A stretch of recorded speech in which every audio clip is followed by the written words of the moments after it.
พรรคการเมือง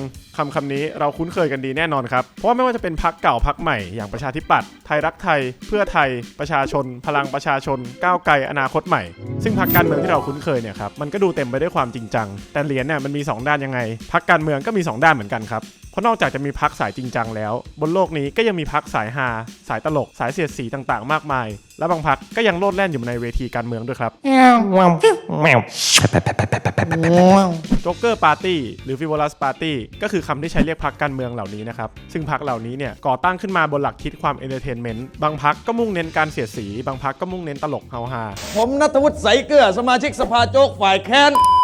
อาจจะมีจุดหมายทางการเมืองเนี่ยที่จริงจังหรือไม่จริงจังก็แล้วแต่พรรคกันไปซึ่งไอ้พรรคแปลกๆที่ว่าเนี่ยครับมันก็มีอยู่ในหลากหลายประเทศทั่วโลกเรามาดูพรรคแปลกๆเหล่านี้กันครับมากันที่พรรคแรกนะครับแมคกิลลี่คัดดี้ซีเรียสปาร์ตี้เป็นพรรคการเมืองสายฮาจากนิวซีแลนด์ที่ก่อตั้งขึ้นในช่วงปี 1984 ถึง 1999 เป็นพรรคที่จะเลือกแคนดิเดตของพรรคตัวเองเนี่ยครับด้วยวิธีการต่อสู้กันด้วยดาบกระดาษและลูกโป่งน้ำซึ่งผู้แพ้เนี่ยครับจะได้เป็นแคนดิเดตของพรรคคนถัดไป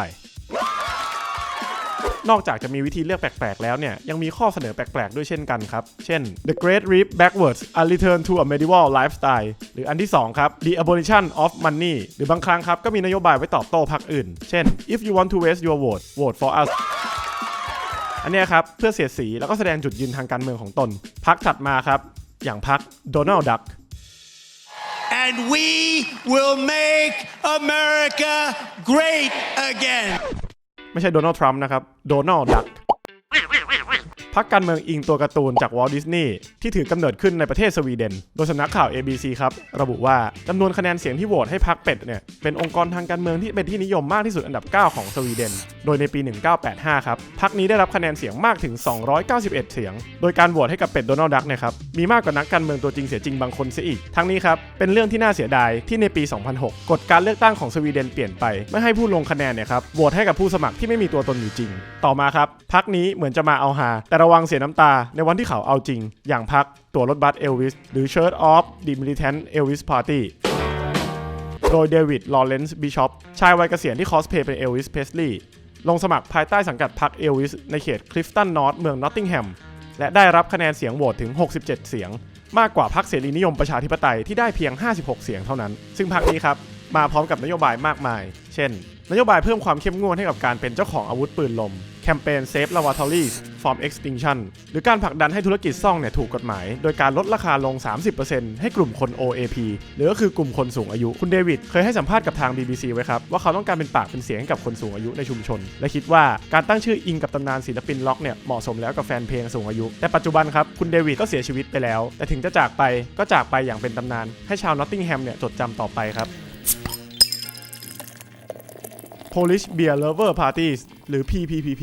ชอบมากครับพรรคนี้คือพรรคนี้เนี่ยเป็นพรรคที่ตั้งขึ้นมาเพื่อเสียดสี Polish Political Party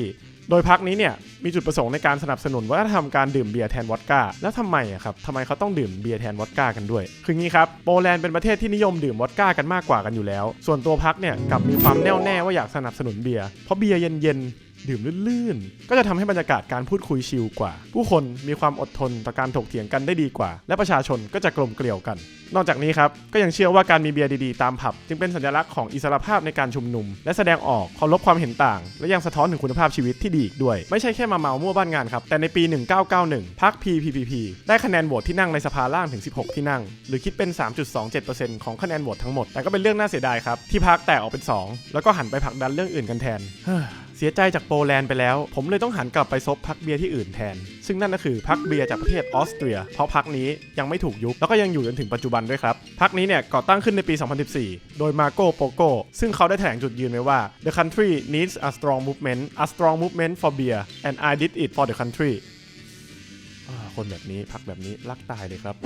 ซึ่งพรรคนี้เนี่ยครับเชื่อว่าพลังเนี่ยมาจากเบียร์นอกจากนี้เขาก็ให้ความสำคัญกับความหลากหลายทางความคิดไม่ว่าจะเป็นการสนับสนุนความหลากหลายของเบียร์ผู้ที่มีความสามารถทางการดื่มที่น้อยเนี่ยควรได้รับการสนับสนุนและในปี 2022 ครับเขาก็มีนโยบายออกมาอีกครับให้นักการเมืองเนี่ยทดสอบทักษะความสามารถอนุญาตให้สามารถกินดื่มนอกอาคารได้ในช่วงหน้าหนาวยกเลิกเวลาเปิดปิดร้านอาหารและผับบาร์ยกเลิกภาษีเครื่องดื่มแอลกอฮอล์ในร้านอาหารและผับบาร์และชดเชยด้วยการขึ้นภาษี 50% ของเครื่องดื่มที่เรียกว่าแรดเลอร์แค่ฟังก็สดชื่นแล้วครับผมนอกจากนี้ครับในการเลือกตั้งปีนี้พรรคเบียร์แห่งออสเตรียเนี่ยก็พร้อมลงสู้ศึกเลือกตั้งด้วย ฟังมาถึงตรงนี้ครับพักดูแบบพักตลกมาฟันดาบเล่นปลาลูกโป่งน้ำกินเหล้ากินเบียร์เลือกโดนัลด์ดักอะไรกันทำไมไม่โดนยุบไปบลาบลาบลาบลาบลาคืองี้ครับพอเป็นโลกการเมืองในยุโรปเนี่ยอย่างที่เล่าไปแล้วมันก็มีแนวปฏิบัติอยู่ครับเพราะว่าทางรัฐเนี่ยยอมรับว่าทุกคนเนี่ยมีสิทธิ์ที่จะเข้าร่วมสมาคมการเมืองอย่างเสรี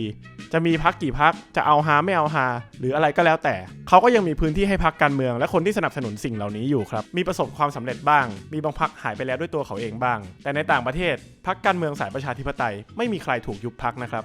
แต่ก็มีข้อยกเว้นเล็กน้อยครับเพราะในยุโรปหากจะยุบพรรคการเมืองอย่างชอบธรรมต้องมีเหตุอันสมควรเช่นสนับสนุนการใช้ความรุนแรงคุกคามสิทธิและเสรีภาพภายใต้รัฐธรรมนูญหรือความพยายามที่จะล้มล้างระบอบประชาธิปไตยอย่างการยุบพรรคที่สเปนศาลสิทธิมนุษยชนแห่งยุโรปได้มีการตัดสินยุบพรรคแฮร์รี่บาทาซูนาและบาทาซูนาเพราะมีส่วนเกี่ยวข้องกับกลุ่มกองกำลังติดอาวุธที่เคยก่อเหตุฆ่าคนมากกว่า800คนหรือในเอเชียที่ประเทศเกาหลีใต้เขามองว่าการยุบพรรคการเมืองนั้นควรจะเป็นการกระทำสุดท้ายหากไม่มีทางเลือกอื่นเพื่อที่จะป้องกันไม่ให้พรรคการเมืองนั้นทำลายประชาธิปไตยเช่นพรรค Unified Progressive Party หรือ UPP ในปี 2014 ที่ถูกยุบพรรคเนื่องจากจุดประสงค์ของพรรคการเมืองยืนอยู่บนหลักของสังคมนิยมแบบเกาหลีเหนือซึ่งเป็นการขัดต่อหลักประชาธิปไตยของสาธารณรัฐเกาหลีน่าเสียดายครับที่ไทยไม่มีพรรคสายฮาๆให้เราดูบ้างมีแต่ยุบพรรคให้เราดูน่าตลกดีครับ